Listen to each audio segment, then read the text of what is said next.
அனைவருக்கும் வணக்கம். என் பெயர் சி. கோமதி. 8ஆம் வகுப்பு படிக்கிறேன். அரசு பழங்குடியின உண்டி உருவிட நடுநிலை பள்ளி, ஊர்கொணர்நூர். இயற்கையோடு வாழ பழகு மனிதா மனிதா, இயற்கையை வெல்லுவது எளிதா எளிதா.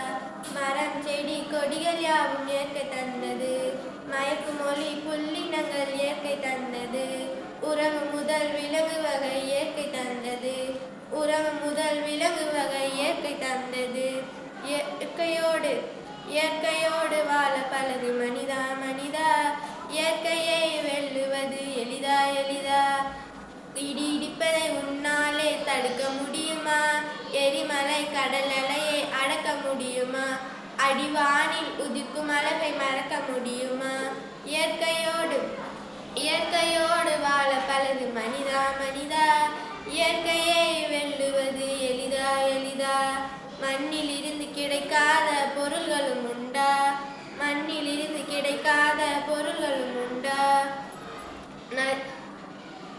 மழை நீரும் இல்லை என்றால் உலகமும் உண்டா?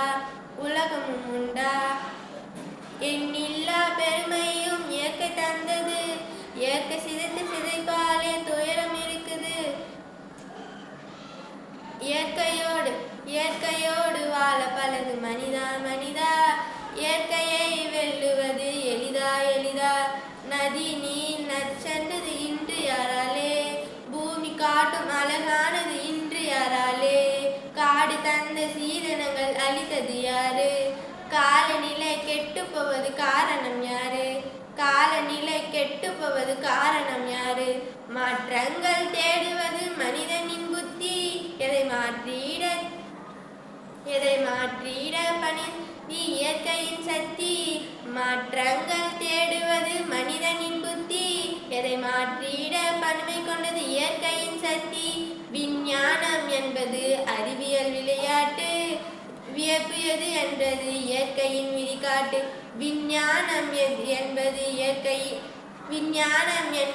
அறிவியல் விளையாட்டு, வியப்பு எது என்பது இயற்கையின் விழிகாட்டு.